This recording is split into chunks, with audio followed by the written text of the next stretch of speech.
What do you think is the most troubling issue for you in the world these days? Well, about two or three things. Uh huh. I would say number one, the ISIS crisis, so to speak, is Yeah. very troubling. I think the immigration policies of the United States are in total disrepair, and I think our government is totally tilted to the left and needs rebalancing. Those three things. I think the biggest issue in the world is how narrow-minded people are, and that leads to virtually almost all of the conflict there is in the world. Uh huh. Uh huh. Because if people were more open to other people's viewpoints, religious beliefs, cultural beliefs, I think we'd have a much better world. Uh huh. How long are you traveling in this country? Actually, I came here just only for 1 week. I'm traveling tomorrow. Uh huh. Yeah. Back Uh, home or Back home, yeah. Back home. To Jordan. Uh huh. And this is my first time that I visited the States. Oh, uh huh. It was amazing and Yeah. still amazing. Yeah. I hope one day that every kind of a human being can live a life like this life with this environment Yeah. and just to live. Yeah. Nowadays, you can't go anywhere. It's absolutely drives me crazy. The people have their phone out. Always. And everybody has earphones in, or earplug, you know what I'm talking about. Yeah. And where you can't, they can't hear you or they're, what? All this crap. It's becoming too technically charged, Yeah. everything. And it's, Yeah. Do you feel It- isolated by that? yes, I do. I don't do it because I don't like other people doing it. So I don't have my phone in my hand. Matter of fact, I just learned how to text, but I've never done it yet. I'm very technically retarded. Yeah. That might not be a bad thing. Yeah. No. We like to just ask people what they think is the most troubling thing going on in the world. Most troubling thing going on at the moment. That's a good question. Yeah, boy. lots going on in there. Well, the thing that's on my mind a lot is these American journalists who got had their heads cut off. Yeah. I know they were taking a risk. They were over in a bad territory, and it does seem like those terrorists are provoking us, and they're doing a damn good job. And I'm very concerned that we're going to wind up in another 10-year, 20-year, 30-year war. There's a lot of talk about healthcare being big business, right? And I work in market research in healthcare, and healthcare is big business, but food is big business, right? There's just so much. There's the logistics of getting the food from really far away to closer, and then the marketing and the packaging and the flavor testing and making sure the chemicals, like, so even if you have an orange that looks like an orange, it's been doctored, it's been changed, it's, and it's come in from who knows where, and it has coloring in it, and you think you're getting this pristine orange, but it may or may not be so even if we're just eating healthy, what we think is healthy food, it might not even be healthy. So I've been thinking a lot about that. Yeah. Like the last month, like that's what's really been on my mind. Right. Okay. My biggest thought these days is that I would like to say something to people that have a lot already. And as you're going down the street, you see homeless people, you see kids panhandling, people asking for things that they need, even if you think they don't need it, or even if you think that they're panhandling for drug money, or whatever it is you think. They're not doing it because they chose that as a way of life. They do it primarily because some circumstances have forced people into situations like that. This is a rich country. We have a lot of money in this country. And giving even somebody that's looking for a drug $1, they may spend that $1 on a sandwich. You don't really know. And unless you know for sure, give some people some heart, have some heart to people. Because I get tired of looking at people that walk past the homeless folks in this city and look at them like they're dipped in dog doo-doo, They look at them like they're sick and it's a scourge. They want it off their sidewalk. Well, I'm afraid we're going to have to put boots on the ground. And generally, I don't like that idea, but I think that's probably our only real solution. Living in the region where this is happening, people talk about the United States or Germany or Europe trying to do something about it. What about people in the region? What do you think they should maybe do about that problem? I'd not get your question, but people around the region in our countries, like now they are supporting the states for their decision in fighting these kind of people. Uh-huh. But previously, like when they had the fight with or the war with Iraq, it was not supported. Right. Because as you know that, as we know, or as, I don't know what do you think here, but we think that it was just only for oil. So there was no any reason to kill all that amount of people.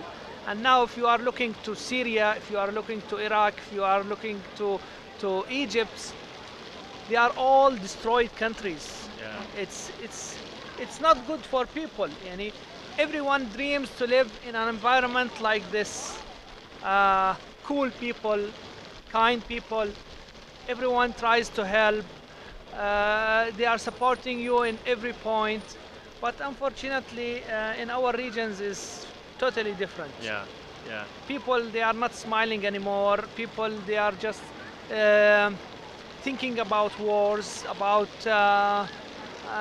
problems. Surviving. Surviving, yeah, Yeah, that's it. yeah. 100 years ago, a millionaire was so rare that I mean, there might have been like a handful in the whole state. But now there are many millionaires. And then a billionaire now is about as common as a millionaire was 100 years ago or so. And this top 1%, as they're referred to, they just control an appalling, immense proportion of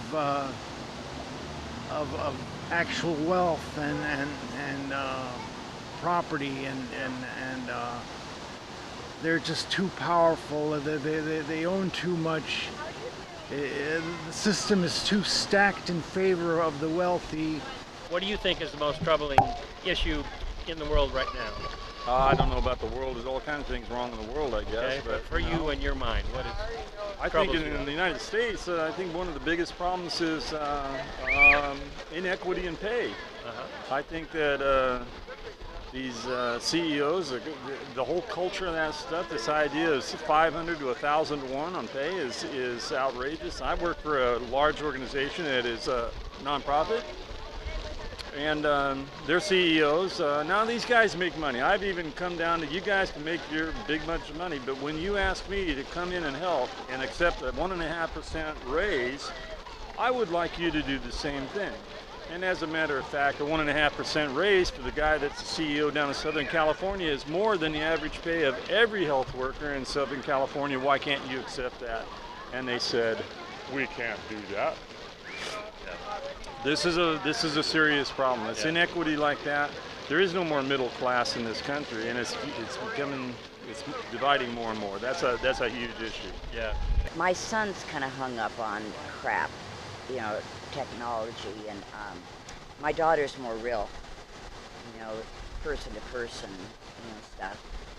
But yeah, I wonder what these kids that are in houses all day long playing video games and stuff, you know, we played outside when I was little, all day long, you know, Exercise, and no fresh TV air. was on in the daytime. And I think that's the way it should be, you know, or find something to do, you know, besides having your face in a phone or a screen all day long. Having the opportunity to just see a bunch of different places, you meet so many different kinds of people, so many different people than you would if you just stayed in one place. So you can definitely see how different people think, how like the different customs in the world, and you have to respect all of those things, and that's something I've definitely learned. You know, and it destroyed a lot of people here in the United States because, you know, they really had friends and family that were, you know, from the countries and here in America, you know, the soldiers and stuff, you know, and you know, and it seemed to me that a lot of the stuff happening hurt the person and persons of all of us, and you know, and Is that all right? Okay. Yeah, whatever. Asking me what's on my mind is opening a real can of worms because I always have a lot on my mind. But I'm taking some classes at PCC right now on end-of-life issues. Oh, yeah. And I was taking Max down here and I was reading obituaries in the Portland Tribune of all things because it's part of my studies right now to think about these things. And the obituaries, everything's so upbeat, like everyone has had this fantastic life and everything was so wonderful. And I think, I know it's an obituary, but it doesn't seem very realistic. So I guess I'm thinking a lot about, because I'm getting older, I'm thinking a lot about end-of-life issues and what part of, with my course, we have to plan our own funeral and write our own obituary. I hope this isn't too morbid. No. Anything's fine.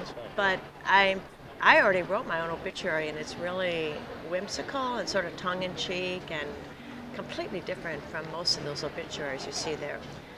Some of the sites on the internet that I hear that people go to, just terrible things,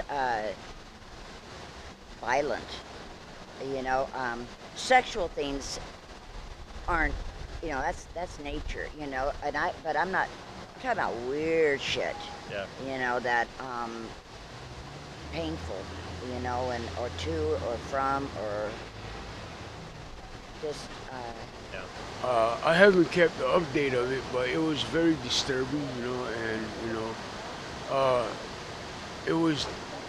Guess it was caused by animosity or something, you know, because everybody wanted to rule and govern, whatever, you know. But you know, in the District of Israel, and you know, the war began and became what it did, and you know, it really upset a lot of people. But you know, as it went on, everybody became very, very solid. You know, a lot of things happened that were beguiling to all the world, and even here in the United States, and you know, it just casually happened, and people just now they're trying to forget and go on, and they're having a hard time, difficult. Even so as I, you know. And I don't believe we have a government anymore, really, that's effective. This is a matter of corporations now. Yeah. That's what it is, and the only solution out of it is for people working together amongst themselves, and it always has been the solution, but it is more important than ever right now, and we can do it. Portland has tons of examples just here in this city where communities become a community of people are coming together to they'll take care of themselves, and really in the end, when you think about it, you're responsible for yourself. This is a complex situation. You don't want to just go off the cuff and go invade some country like we did in 2004. Right. And get into trouble. And look what's happening now. Yeah. A lot of people said it was going to fall apart and go into civil war, and that's what's happening. I'm pretty happy because I just got this Pike Street biscuit thing or something, and it was phenomenal. So I was really thrilled about that because I didn't know what I was getting myself into, and it was fried chicken and bacon and cheese and all this good stuff, egg. It had all the right essentials for a good breakfast. Very happy about it. I think there's a lot of changes that have been coming over the last 10 years, and they're cultural changes as well as economic changes. I don't think the economic changes were accidental. I think they were planned, and one of the things that's happening currently in Beaverton and Portland in general is the worker visas to bring people from other countries here, and they used to have to prove that they had an exclusive talent that couldn't be hired here, and now it's another gimme to corporations, so they can basically hire slaves, and they don't have a commitment to the community they're in. They're going to go back home probably, and the people who've gone to school and paid their dues and worked hard have been laid off and have to work as contractors, and usually the medical benefits aren't as good. Can I ask you, are you Muslim? Yes. Do you feel like these, like ISIS, are they upholding Muslim law, Muslim beliefs, or do you think they are outside of that? They are totally outside of Islam because in our religion, as a Muslims, you should not kill anyone at any certain stances or at any situation at any time. If it's like someone tried to kill you and you defend back, this is between. Different. Yeah. Yeah. But these people, what you call them IS, we call them Daesh. Daesh, yeah. These are, I don't, can I swear on? Yeah. Yes. Yeah. They are motherfuckers actually, Yeah. and nobody in the region agrees with them because they are very far away from Islam. Yeah. They are not Muslims at all. They are saying that they are Muslims, but they are not. Yeah. It doesn't seem right. No, it's not our religion. Yeah. It's not totally our religion. Yeah, just slumming it in Portland for the weekend. I'm running a marathon tomorrow, so I came down, drove down, didn't run down, obviously, that'd be too far.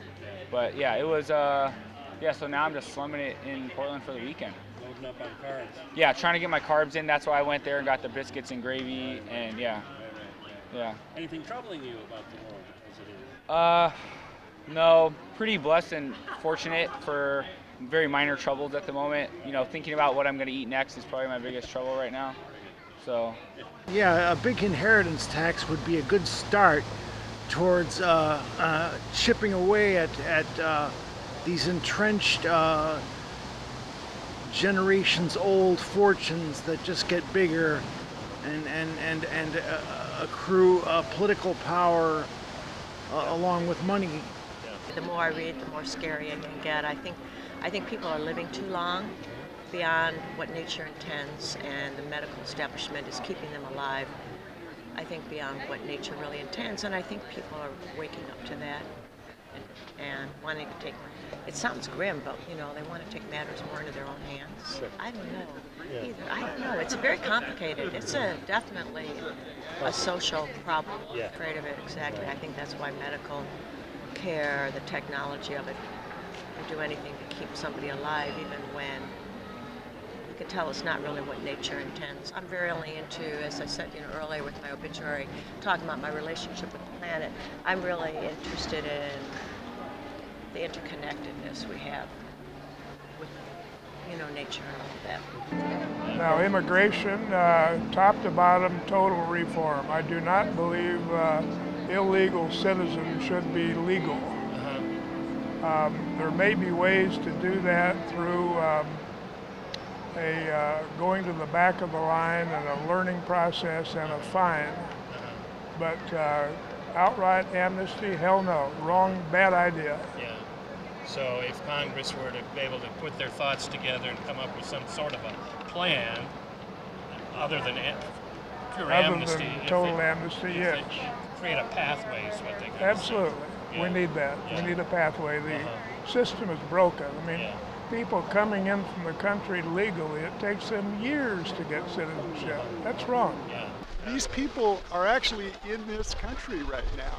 Yeah, they may be here illegally, but let's have a conversation with them, just like we're talking right now.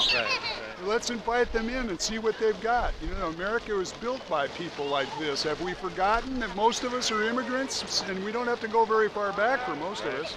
I go 3 generations, and that's and it's they came over young, so it's barely that. But I think the more solvent thing now is to go on and try to cope with whatever the outcome and the issues are with your own lives and my life and all their life, and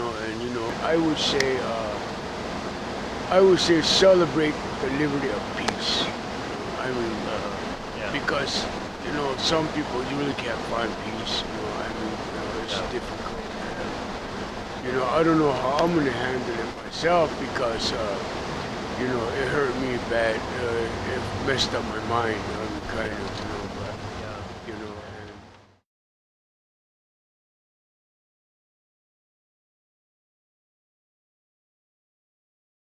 I'm just really hoping that I don't get Ebola because now it's like coming into America, and I don't want it at all. You know,